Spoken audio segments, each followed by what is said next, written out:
ಪ್ರತಿ ಚುನಾವಣೆಯ ಸಂದರ್ಭ ರೈತರು ತಮ್ಮಲ್ಲಿರುವ ಕೋವಿಗಳನ್ನು ಠಾಣೆಗೆ ಒಪ್ಪಿಸುವ ಸಂದರ್ಭದಲ್ಲಿ ರೈತರು ತೊಂದರೆಗೆ ಒಳಗಾಗುತ್ತಿದ್ದು, ಈ ಕುರಿತು ಮುಂದಿನ ದಿನಗಳಲ್ಲಿ ರೈತರಿಗೆ ಅನ್ಯಾಯ ಆಗದ ನಿಟ್ಟಿನಲ್ಲಿ ರೈತರ ಪರವಾಗಿ ಎಪಿಎಂಸಿ ವತಿಯಿಂದ ಕಾನೂನಾತ್ಮಕವಾಗಿ ನ್ಯಾಯಾಲಯದ ಮೆಟ್ಟಿಲೇರಲಾಗುವುದೆಂದು ಎಪಿಎಂಸಿ ಸಾಮಾನ್ಯ ಸಭೆಯಲ್ಲಿ ನಿರ್ಣಯ ಕೈಗೊಳ್ಳಲಾಯಿತು. ಎಪಿಎಂಸಿ ಅಧ್ಯಕ್ಷ ದಿನೇಶ್ ಮಿದು ಅವರ ಅಧ್ಯಕ್ಷತೆಯಲ್ಲಿ ಎಪಿಎಂಸಿ ಸಭಾಂಗಣದಲ್ಲಿ ನಡೆದ ಸಾಮಾನ್ಯ ಸಭೆಯಲ್ಲಿ ಈ ನಿರ್ಣಯವನ್ನ ಕೈಗೊಳ್ಳಲಾಯಿತು. ರಿವಾಲ್ವರ್ ಇದ್ದವರು ತಮ್ಮ ಬಳಿ ಇಟ್ಟುಕೊಳ್ಳಲು ಅವಕಾಶವಿದ್ದು, ಕೋವಿ ಹೊಂದಿದ ರೈತರು ಒದ್ದಾಡುವ ಪರಿಸ್ಥಿತಿ ಉಂಟಾಗಿದೆ. ಈ ರೀತಿಯ ಬೇರೆ ಬೇರೆ ಕಾನೂನುಗಳಿಂದ ಬಡ ರೈತರು ತೊಂದರೆ ಪಡುವಂತಾಗಿದೆ ಎಂದು ಅಧ್ಯಕ್ಷರು ತಿಳಿಸಿದರು. ಈಗಾಗಲೇ ಕೃಷಿಕರು ಕೊಳವೆ ಬಾವಿ ತೆರೆಯುವಲ್ಲಿ ತೊಂದರೆ ಪಡುತ್ತಿದ್ದು, ಪರವಾನಗಿ ಇಲ್ಲದೆ ಕೊಳವೆ ಬಾವಿ ತೆರೆಯದ ಪರಿಸ್ಥಿತಿ ಉಂಟಾಗಿದೆ.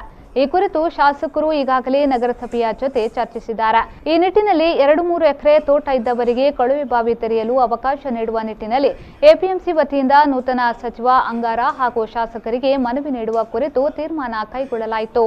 ಎಪಿಎಂಸಿ ರಸ್ತೆಯನ್ನ ನಗರಸಭೆಗೆ ಹಸ್ತಾಂತರಿಸುವ ಕುರಿತು ನಗರಸಭೆ ಅಧ್ಯಕ್ಷರು ರಸ್ತೆ ಹಸ್ತಾಂತರ ಮಾಡಿದ್ರೆ ನಾವು ತೆಗೆದುಕೊಳ್ಳಲು ಬದ್ಧ ಎಂದು ತಿಳಿಸಿದ್ದಾರೆ.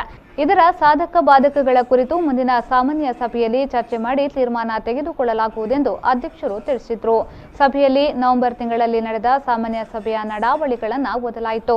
ಅಲ್ಲದೆ ನವೆಂಬರ್ ಹಾಗೂ ಡಿಸೆಂಬರ್ ತಿಂಗಳ ಖರ್ಚು ವೆಚ್ಚ ಹಾಗೂ ಉಳಿತಾಯಗಳ ಪಟ್ಟಿಯನ್ನು ಸಭೆಯ ಮುಂದಿಡಲಾಯಿತು. ಸಭೆಯಲ್ಲಿ ಎಪಿಎಂಸಿ ಕಾರ್ಯದರ್ಶಿ ರಾಮಚಂದ್ರ, ಉಪಾಧ್ಯಕ್ಷ ಮಂಜುನಾಥ್ ಎನ್ಎಸ್, ಸದಸ್ಯರಾದ ಶುಕೂರ್ ಹಾಜಿ, ಬಾಲಕೃಷ್ಣ ಬಣಚಾಲು ಮೊದಲಾದವರು ಉಪಸ್ಥಿತರಿದ್ದರು.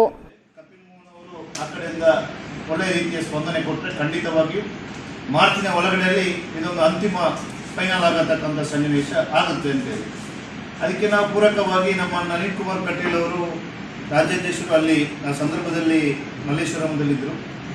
ಅಲ್ಲಿಯೂ ಕೂಡ ಹೋಗಿ ನಮ್ಮ ಶಾಸಕರು ಮಾತನಾಡಿ ಅಲ್ಲಿಂದ ಲೆಟರ್ ಕೊಟ್ಟು ಮತ್ತೆ ಸಂಜೆ ಸಿಎಂ ಜೊತೆ ಅವರಿಗೆ ಸಭೆ